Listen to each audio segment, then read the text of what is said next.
Wonder why Shazam became an instant success in theaters? Well, the story of how this comic book hero came to be could surprise you as we dive right into the secrets behind the success of the Shazam comics and the reason they lost the court battle against Superman. So, here is the untold truth of Shazam. Let's dive right into it, shall we? From comic books to movies. We now know him as Shazam, and we can thank Zachary Levi for most of that, but his original name was Captain Marvel. At least, that's what the ultra-successful comic books called him. Shazam was only a catchphrase this superhero used that made him stand out from the crowd.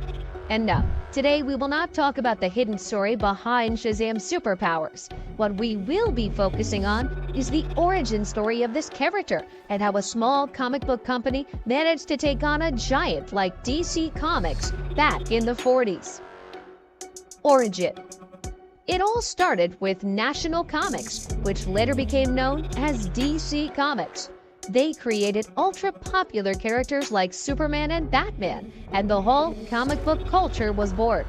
Wanting to get in on the action, Fawcett Publication hired writer Bill Parker and told him to create the storyline for several superheroes that could later be turned into a comic book.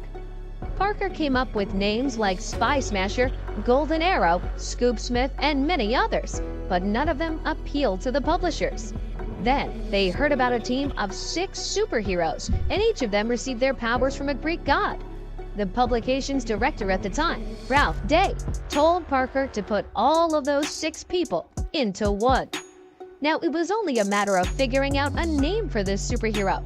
Names like Captain Thunder stuck for a while, and then they hired designer C.C. Beck to illustrate Parker's superhero story. They wanted to bring the hackneyed formulas of the pulp magazine to comic books and still manage to tell a story about a mythical superhero. And you know what? The comic book's first number was Whiz Comics number 2. If you're scratching your head in confusion, well, let us explain. You see, Fawcett Publications went with an ashcan copy for the first number. This is what publications did back in the 40s to test a comic book, see if the name is taken before establishing trademarks. And guess what happened? The names Flash Comics, Thrill Comics, and even Captain Thunder were all trademarked.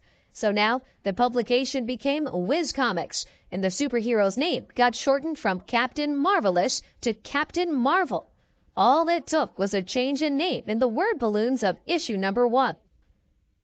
Major success. Before we talk about the success of the comics, don't forget to smash that like button. It keeps the almighty YouTube algorithm happy, and you keep getting these videos for free.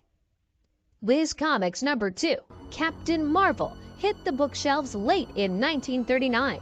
The comic book talked about a 12-year-old boy who was orphaned and became a superhero after talking to an ancient wizard called Shazam. Captain Marvel even got his first major nemesis, Dr. Sivana. Now, there was something special about a story including a little average kid becoming a superhero that resonated with the youngsters of the generation. They felt like they could become a superhero themselves, and they started buying the comics like crazy. But as we've already said, this was the time when National Comics started publishing Batman and Superman. But none of them could match the success of Shazam. Why? Because Captain Marvel included a boy that could become a superhero just by saying the words Shazam.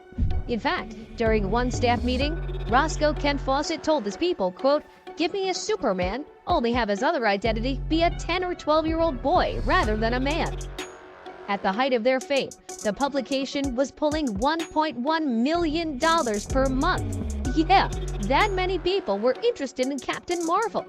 Wanting to capitalize on the notion, Fawcett Publishing put Captain Marvel in WOW Comics, Master Comics, Captain Marvel Jr., Mary Marvel, the Marvel family, and there was even a Hoppy the Marvel Bunny character that appeared in its own comic book and was releasing 2 headlines every month.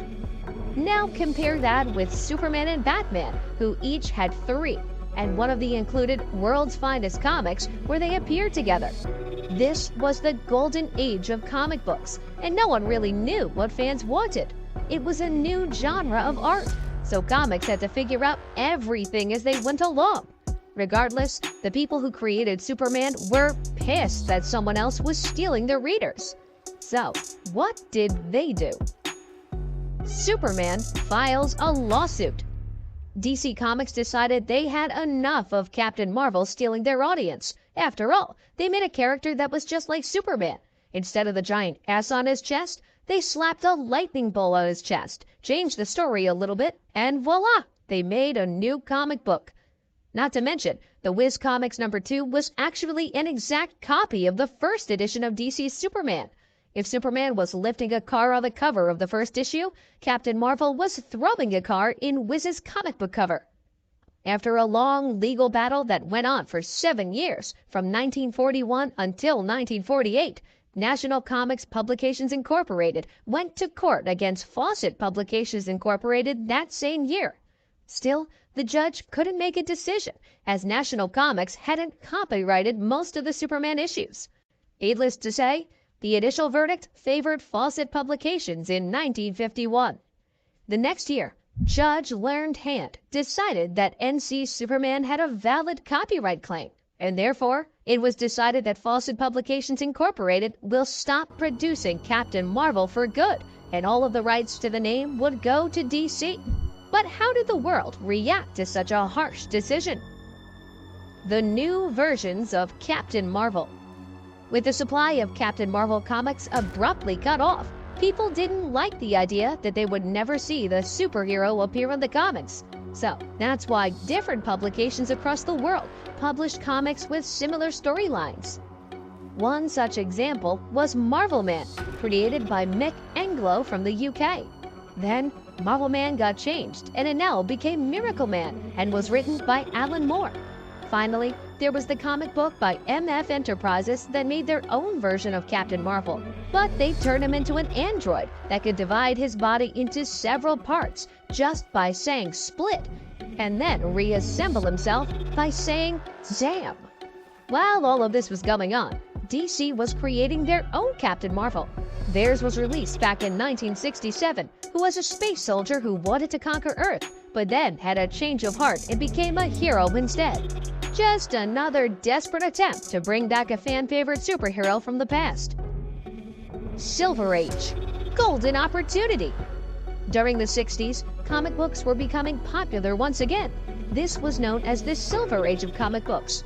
Not wanting to leave Captain Marvel to rot, then DC publisher Carmine Infantino convinced Fawcett Publications to license the Captain Marvel and Marvel family to DC, so they could start producing the popular hero once again. The name Infantino wanted to go with for the comics was the original Captain Marvel, but Marvel Comics was rising in popularity, and they had their own Captain Marvel, so they gave them a big no. That's why in December of 1974, DC's new comic book line became The World's Mightiest Mortal, which began with SHAZAM #15. Captain Marvel was finally brought back, but now he was known as SHAZAM. The storyline was the same, the superhero was the same, and the successful line continued once more. DC saw the same popularity as Fawcett Publications did back in the day, so they decided to make SHAZAM a full member of the DC universe. SHAZAM was now fighting side by side with Superman, Batman, The Flash, and others. And as we all know, in 2019, SHAZAM, aka Captain Marvel, got its own movie, which earned a jaw-dropping $366 million at the box office on a measly $62.5 million budget. And the saga continues. On a related note, do you think that SHAZAM has a better storyline than Superman or not? You can tell us in the comments section below. If you'd like more videos like these, don't forget to subscribe to our channel and hit the bell icon so you never miss any of them. And as always,